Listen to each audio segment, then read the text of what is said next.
Good morning, and welcome to the Vashon Island Unitarian Universalists. My name is Reverend Victoria Poling. I use she, her pronouns, and I will be your service leader today as our intrepid service leader, Craig Hall, unfortunately is sick this morning. So we're mixing it up a little bit. If you're visiting, please participate as you feel comfortable. You're invited to stay and introduce yourself in conversation following the service during our coffee hour. Our congregation is committed to individual freedom of belief, welcomes diversity, seeks to promote a sense of community, and fosters religion which enriches the spirit. We are a mostly lay-led community, strengthened and enriched by weaving together the volunteer contributions of members and friends. And as your minister, I am honored to support and guide this community. As we begin our service, please take a couple of breaths to become fully present. Put your feet on the floor, relax into your seat, and bring your attention into this moment of communal reflection and sharing.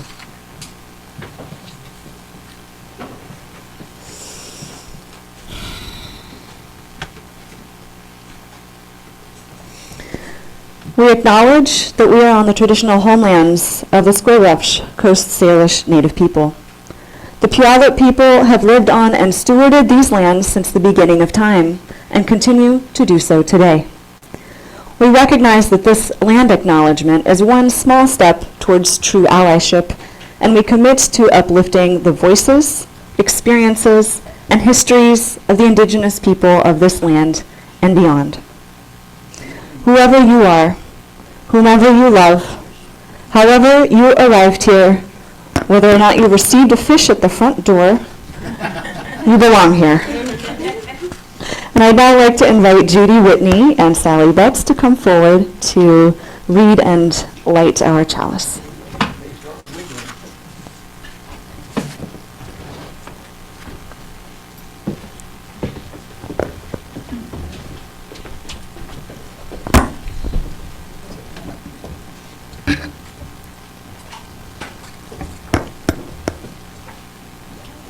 Good morning. Getting my act together here, just a moment. Okay. This morning, thank you. Okay, our opening reading is about transformation, our theme for the month of March. And it's called Thresholds by Arlen Goff. Just a moment while I get there we go. Thresholds, we cross them every day, from room to room, from outside to inside and back again, from here to there, from anywhere to everywhere, from age to age.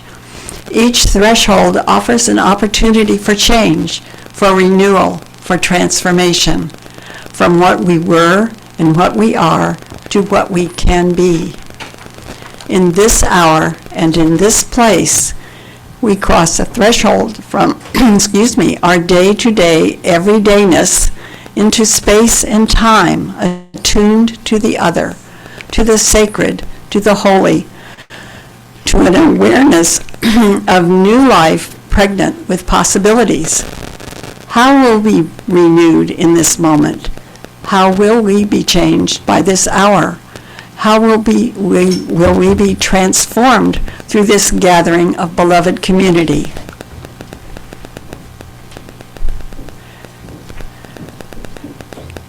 Come, let us begin.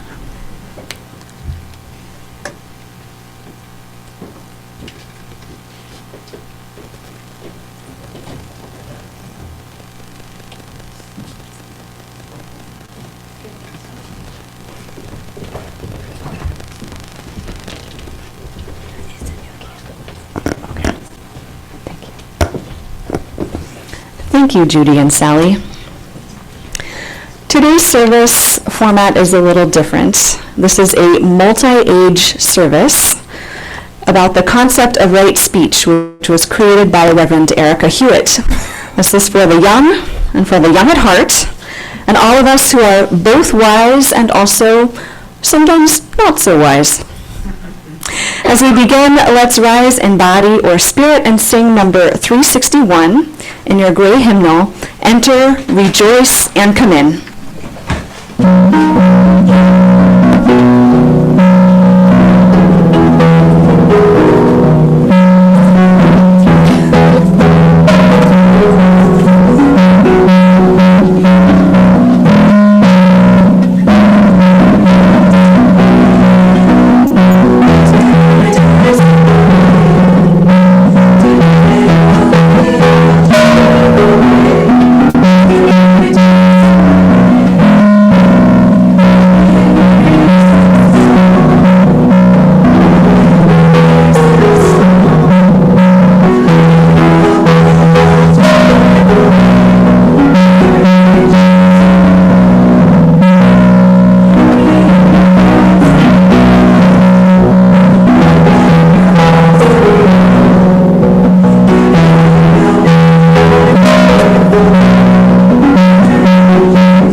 Today will be a joyful day. And a joyful day of talking about right speech. We'll be looking at the questions of how it is when we receive advice. Because sometimes advice is not always welcome.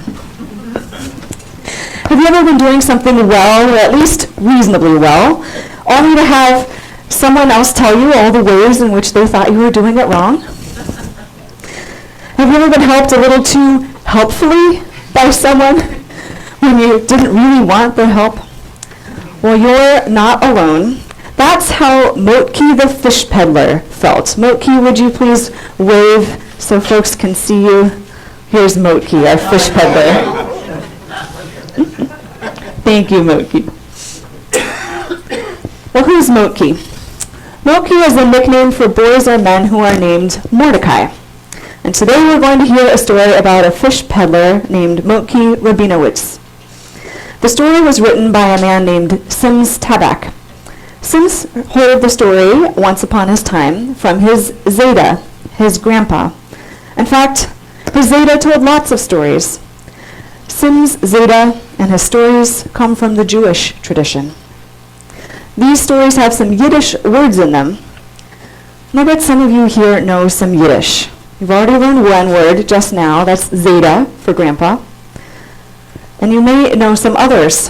For example, do you know what a klutz is? Who can define klutz for me? Clumsy.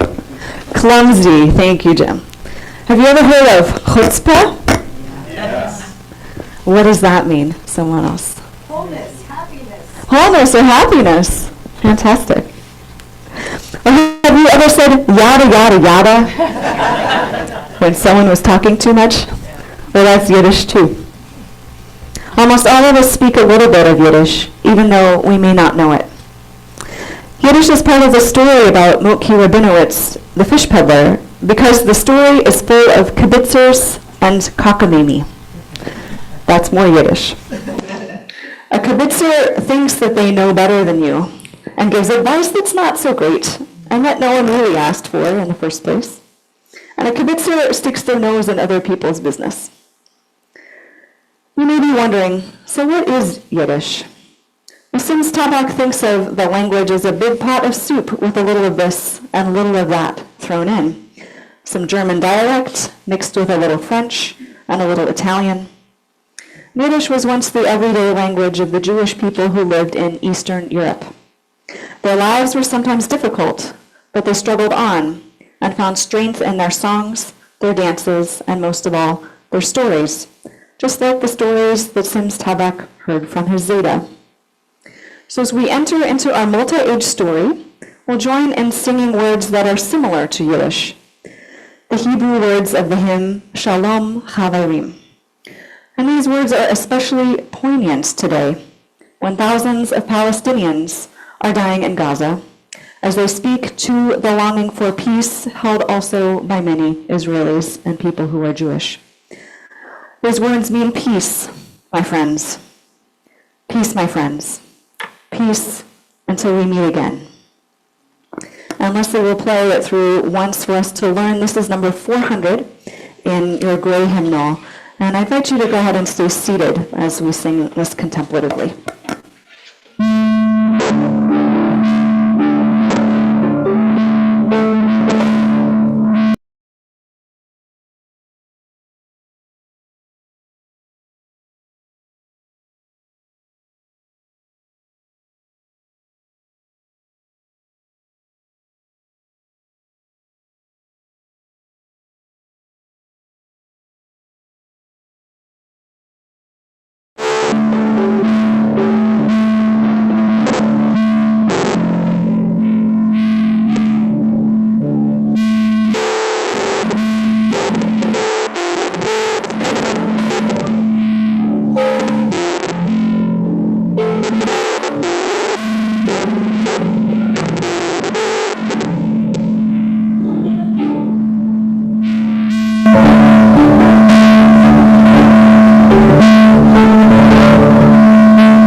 We finished singing just in time.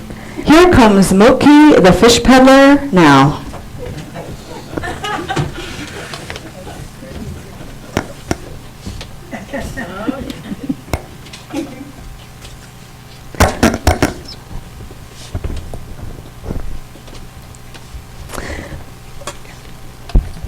Moki was a fish peddler, which means that he would go out in his boat early in the morning, catch some fish, and then take them around from house to house on his old push cart, selling them from door to door.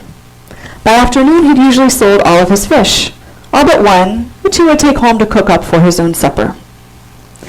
Moki was an excellent fisherman, and as he pushed his heavy push cart through the streets, he often found himself wishing that he could sell his fish in a way that would be easier on his poor back. One day, Moki had an idea. Why not sell the push cart and rent a storefront? How easy it would be to sell his whole catch of fish then. So that's exactly what Moki did. He found a space and set up a small storefront. Noticing that other shops near the fish stall, however, were surrounding his fish stall, he realized that people might not see his fish stand in the middle of so many other things for sale. Why not do a little advertising? I need a sign. Let's see. Shall I paint Rabinowitz? Nah, not everyone knows that I'm the fish peddler. What about, Moki needs some help, I think. Do you have some ideas about what he could put on a sign for his store? Anyone? Fish for sale. Fish for sale. Fresh fish. What was that one? Moki's fish. Fresh caught. Net to storefront. Net to storefront. Oh, I like that. That's like farm to table, right? These are fabulous ideas. Well, here's what Moki did. After thinking about it long and hard, he painted a sign to hang over the doorway of his little store with these words. fresh fish sold here daily?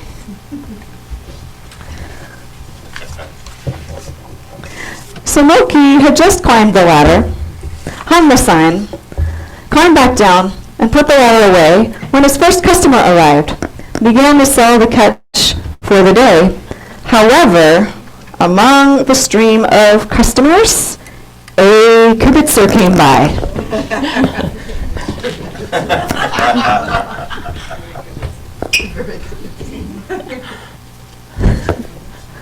Moki. Moki. Good? What kind of cockamamie sign is this? Why, what's wrong with it?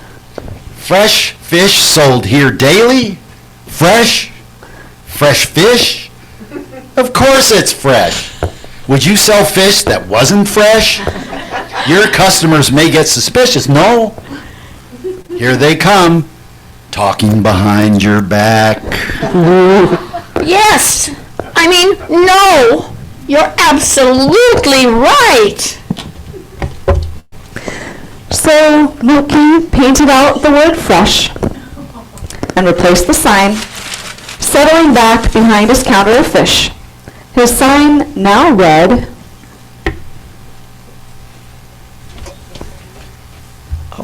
Fish sold here daily. Moki went out the next morning, and as he carried his catch to his tiny store, he gazed up at his sign proudly. It didn't look half bad with the fresh removed. As his customers arrived, he forgot all about the sign until a second kibitzer came by.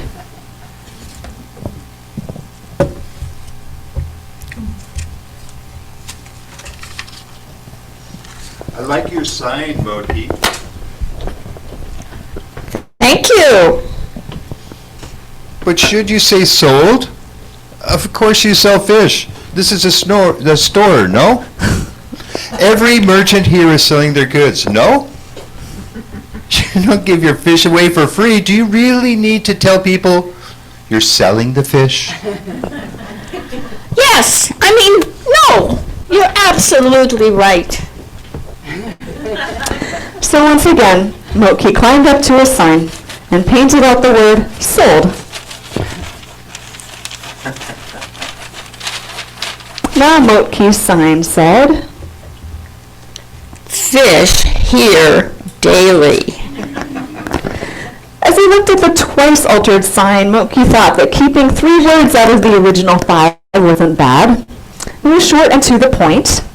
Yes, he noted, the sign was much better now. As the morning turned to the afternoon, he sold a number of fish to the cooks of the village. Began to feel quite satisfied that this sign of his was drawing many customers, until a third kibitzer came by. As before, Moki received a compliment on his lovely sign. Say, Rabinowitz, some friends were talking with me, and they wondered, why do you say here on the sign? Fish here daily? Are you selling fish somewhere else too? Where else would you be if not here? Yes. I mean, no. You're right. So, Moki painted out the word here. Here. Whew. Now Moki's sign said, Fish daily.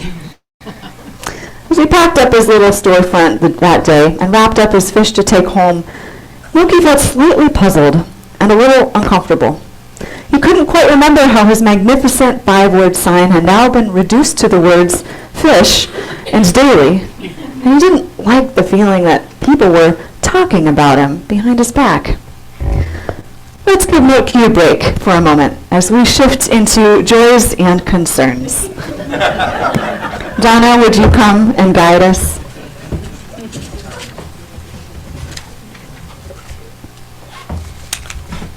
So one way that we build our community and make others strong is not by calling each other cockamamie and klutz, but instead by using kind and compassionate words to speak to one another. Sharing our joys and concerns is not about calling names and giving advice, of course. It's a way to enter into a relationship of kindness.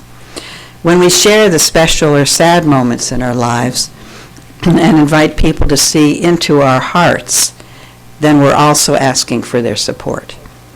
We're letting them know that outside of Sunday service, whether it's at coffee hour or over the phone during the week, we need them to offer their friendship and strength and listening ears. So we'll now pause the recording as we prepare our hearts for joys and concerns. If you have a joy you would like to share or a burden that might be eased by sharing it in our community, you're invited to briefly share it. For those participating online through Zoom, please list your joy or concern in the chat, and it will be read aloud by Alex. For those in person in Lewis Hall, you're invited to share a few brief words, and please come up and form a line along the side of the sanctuary, or raise your hand and we'll bring the microphone to you. After you light your candle and place it in the bowl, please share your joy or concern at the mic. So let's take a moment in silence to cultivate our open hearts. Join in a moment of meditation and prayer.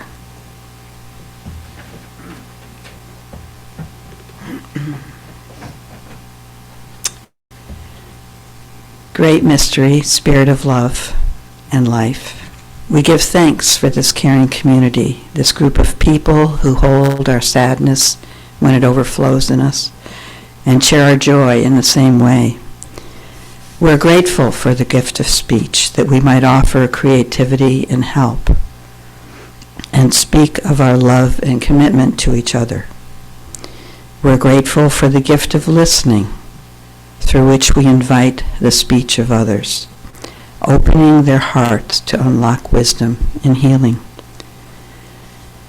We're grateful for the gift of reflection, with which we discern when to speak, when to listen, and when to simply be in each other's presence. May it be so. Let us hold this moment in reflection.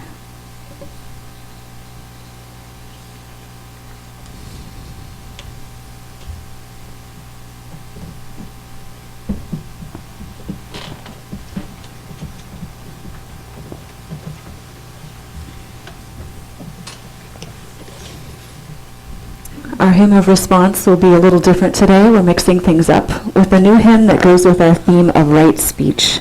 So please join me as we sing hymn number 34 in your gray hymnal, Though I May Speak with Bravest Fire.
We will now resume our recording as we continue the story of Moki, the fish peddler.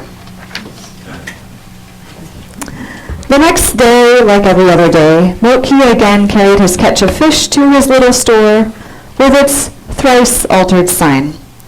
He had just sold a handful of herring to a neighbor when he spotted another kibitzer coming. Hey, Rabinowitz.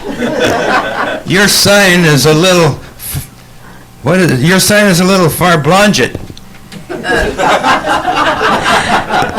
Farblonget is a Yiddish word that means confused. I hope I'm saying that correctly. I'm getting the thumbs up from Cynthia. Oh, I think you have another line, Kibitzer. Come on. Fish daily? What do you mean by daily? The fish are fresh. They don't come in and go out weekly, do they?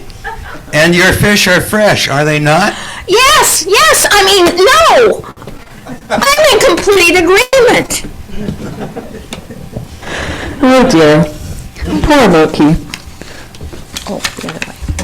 After all, Moki reasons to himself, well, he does go out in his boat every single day, and the whole village knows it. Perhaps there's no point in taking up space on his sign with that bit of unnecessary information. So he took down the sign as he'd done before and painted out the word daily. Now, Moki's sign said only Fish. Moki was looking up at the sign, reckoning with his growing suspicion that something now looked funny about the sign. The kibitzer had called the sign confused, but that's exactly how he was starting to feel. Suddenly, a fifth kibitzer strolled by. Pardon me, I don't mean to butt in, but why are you putting up a useless sign that says fish? Everyone knows that you can smell your fish a mile away. Why indeed, thought Rabinowitz sadly. So the fish peddler took down the sign altogether. How fortunate he was to get such good advice from his neighbors. What luck, they were so helpful in making sure that his advertising and his sign could be the best sign it could possibly be. So wonderful he had others to guide him in his fish peddling efforts. But that's not the end of the story. The next day, he was sitting in his tiny fish stall, patiently waiting for the day's customers, when another kibitzer came by. Someone who hadn't had a chance to see the sign, the beautiful, fleeting, shrinking sign. Rabinowitz, it looks like you don't have any customers. Well, for the past few mornings, I've had brisk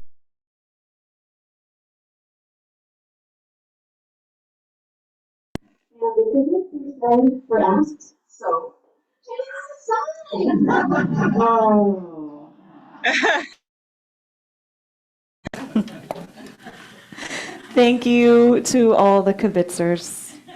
Thank you, Motki.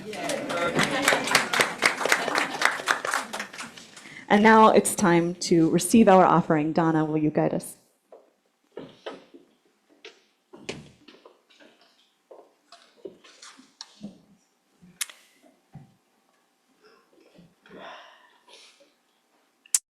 Oh, how easy it is to give suggestions, advice, and ideas to other people. It's a little bit harder to put ourselves in other people's shoes, listen to them carefully, and then offer useful help. In order to make a meaningful contribution, you need to care about the outcome. Our support of our congregation works this way too. Each week, as members and friends of the Vashon Island Unitarian Universalists, we commit to supporting our congregation. Financial resources help us pay our speakers and staff, support our social justice programs, and maintain our building. Please support VIUU with your pledges and offerings so that we can continue to be a vital community. Our congregation, as you know, engages beyond our walls for peace, social, and economic justice, freedom of belief, and protection of our planet and its inhabitants. And once a month, we contribute the offering to a regional, national, or international organization, but this week's offering supports our beloved community. Can we sing together now? We give thanks.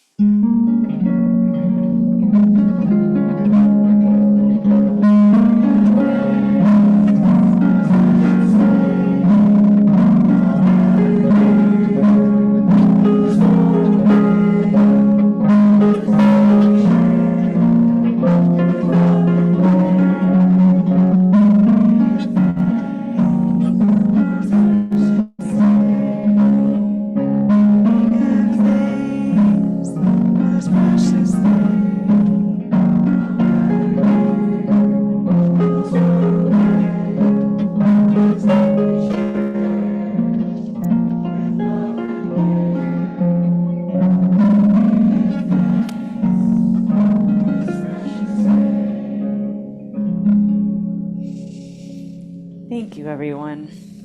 Thank you, Leslie. So you remember what the Yiddish word kibitzer means? Would someone like to offer their own definition? Unwanted advisor. Thank you. Well, when our service began this morning, I explained that the kibitzer thinks that they know better than you do.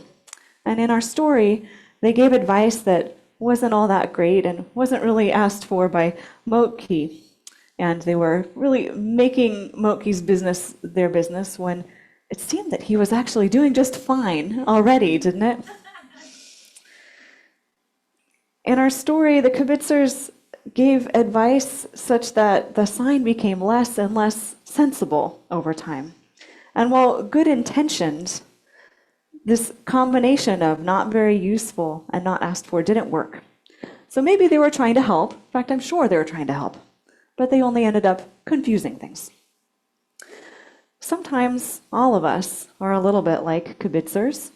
We think we know the answer to someone else's problems, or we suggest what they should do before they've asked, or we talk about them and their problem with other people while they're not there and agree on what they should do without telling them directly, and then we go along as though it were so without having told that person.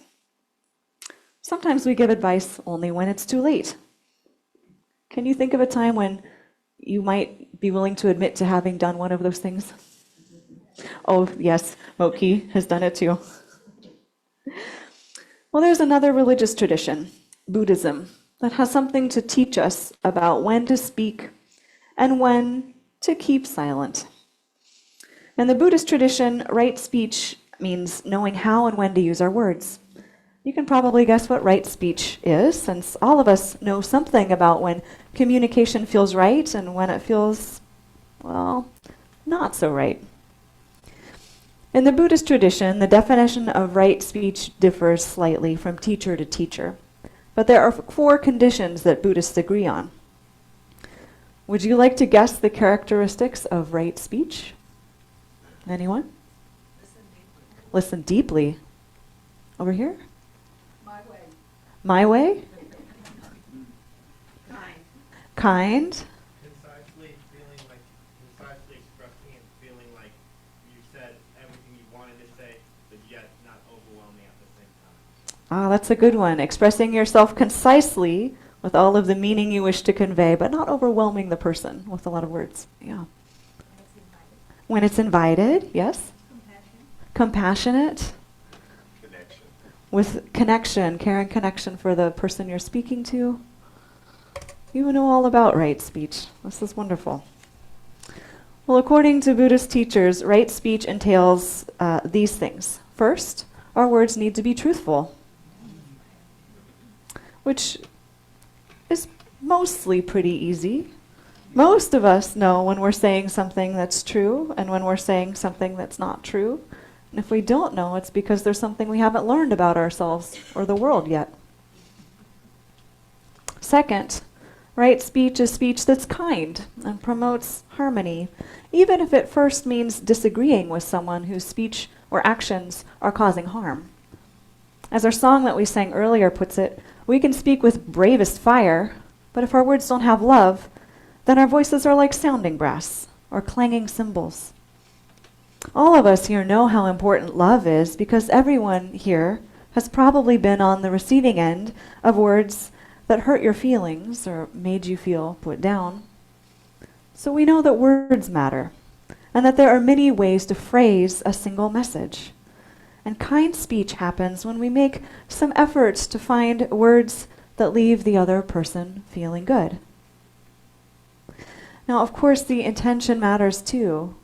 We can have love in our hearts, and we build relationship with another person so that we can trust that they can hear us well, even when we don't quite find just the right words. So far, right speech sounds pretty straightforward, right? If you can be kind and say what's true, that's a lot of leeway. But it's not so easy, is it? So the third part of right speech is that we speak in a timely manner.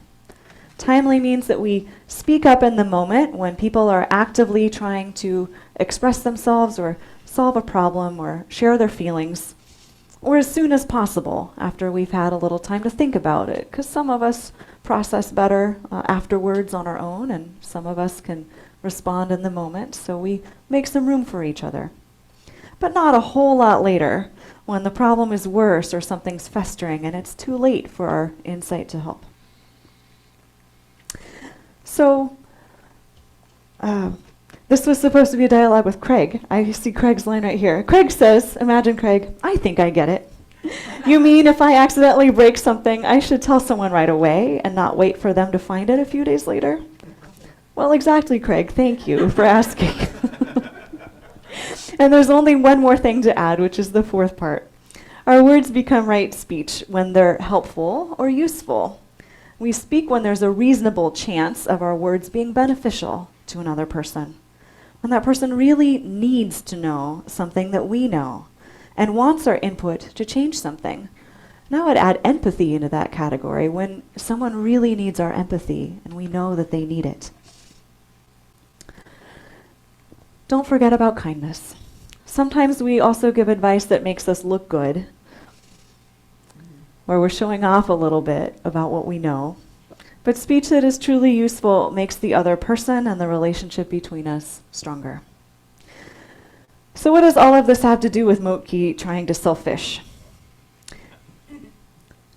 To the kibitzers in the room, thank you very much. You probably thought that you were just being honest when you advised Motki on his sign, right?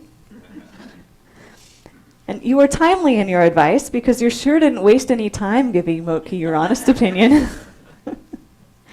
In fact, all of you may have been trying to be helpful. But Motki, did you feel that you were receiving kind and helpful feedback? It was hard. It was a little hard. Yeah. Would any of the kibitzers like to reassure Motki of their intentions? Oh, it's okay. Thank you. Thank you very much. There we go. Making amends, offering some empathy, and if you buy a fish, Motki will accept your apology. Does right speech remind you of anything in our tradition of Unitarian Universalism? Like something we do here in this congregation? I'll give you a hint. There's a two-word phrase that also begins with the word right. Right relations, exactly. And there's another word that we use to describe our agreement on how to be together. Covenants. Right relationship and covenant. The right relationship is important in our UU congregations. And here's why. Because UUs don't all have to believe the same things. We need to share a covenant or a sacred promise to care for each other in those situations when our differences rub up against each other. So we show our care and our love by treating one another with respect and by communicating well. And that is what some UUs mean by right relationship. Now here at Vashon Island UU, our board of directors has recently adopted a policy on healthy communications. And the team that has held the service today, our committee on ministry, which is Vicki and Donna and Craig, who is here in absentia. Vicki and Donna and I will be here after service to have tea and cookies with you to tell you all about this new healthy communications process.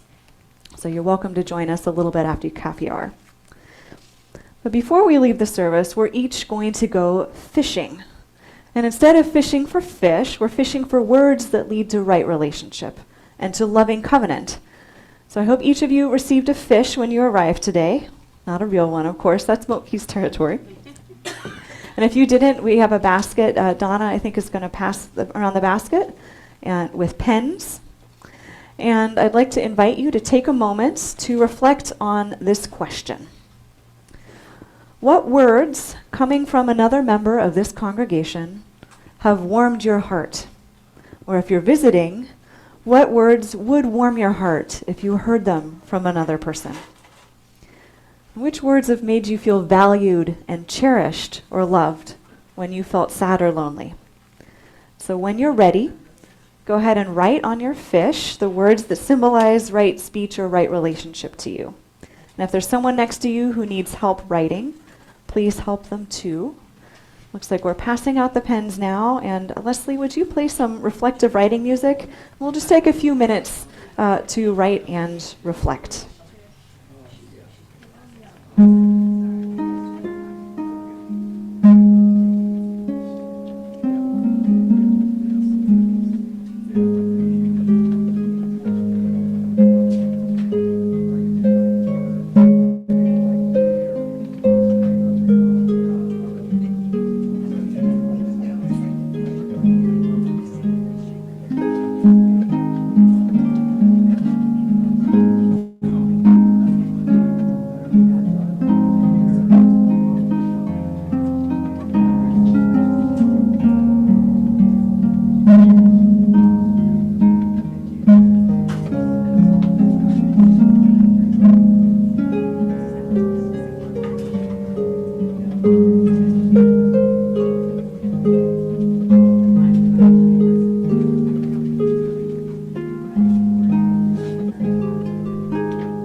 Thank you, everyone. Thank you, Leslie. So we're going to do something special with these fish so that we can learn how to make each other feel cared for and valued.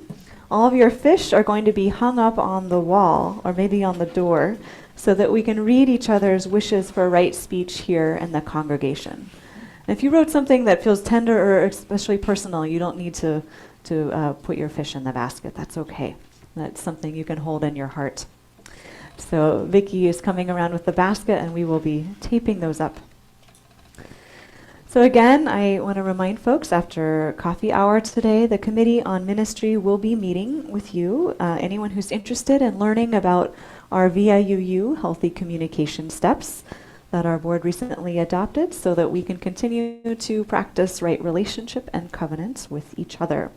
And these steps will help us give direct and timely and useful speech with each other as a congregation. And you can bring your tea and cookies. And that will, I think we'll meet here in the sanctuary. So there's a little more room than in the office, so kind of in the front couple of rows. We'll make a circle.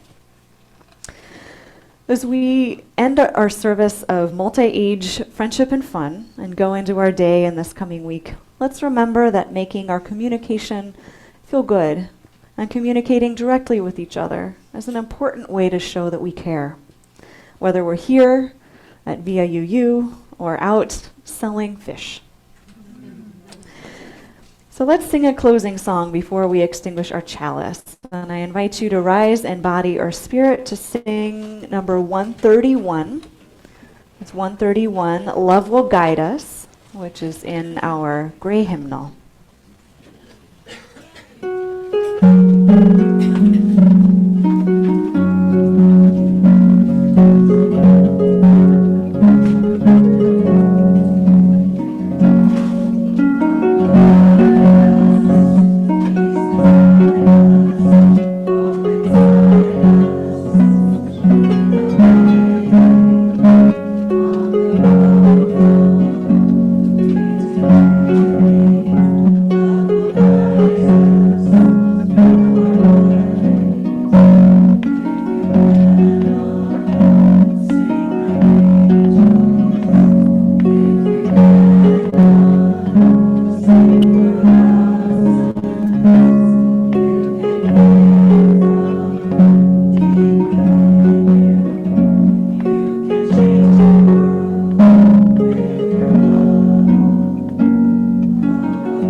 Thank you, and will Judy and Sally please come forward to extinguish the chalice?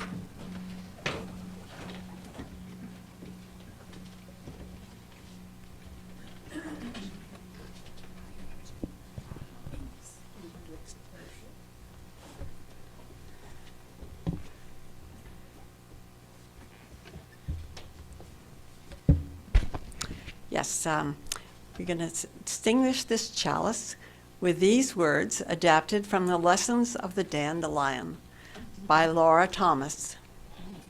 Be stubborn in your commitment to growing. How many dandelions does it take to cover your entire lawn? Only one, given a little time. Ever try to get rid of dandelions? 2, proclaim your presence with confidence. There's no pretense to the dandelion. They practically shout at us to see them. They dare us to ignore them in all their glory. Feed minds, hearts, and souls. Bees depend on dandelions as one of their first food sources in the spring. That pollen provides the nutrition they need to get going. Create something new out of every ending and be a vehicle for wishes. A dandelion bloom doesn't last all summer. A single bloom fades and another grows in its place. And last, don't let the haters keep you down. Some people curse dandelions as a weed. People mow them down, but dandelions keep coming back. They learn a little and figure out how to keep going.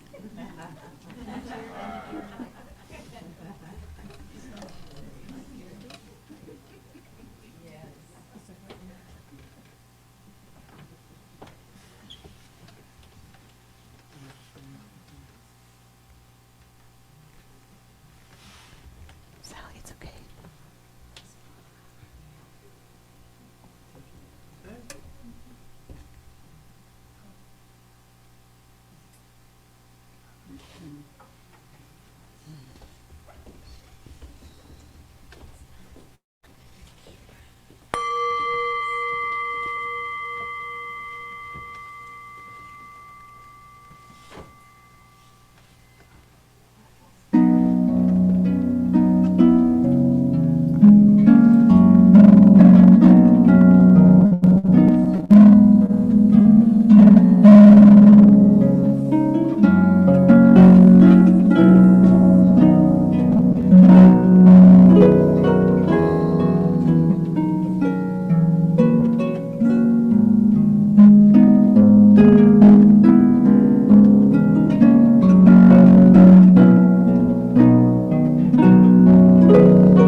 I'd like to thank Judy Whitney and Sally Betts, Donna Klemka, Vicki Klebaugh, Alex Clark, and all of our kibitzers today for participating in our service here in Lewis Hall and online. You're all invited to join us for refreshments following our VIUU events and announcements. So if you have an announcement to share related to a VIUU activity, please come up and form a line over here on the side. And again, after coffee hour, the Committee on Ministry is here to welcome you. Are there any announcements to be shared?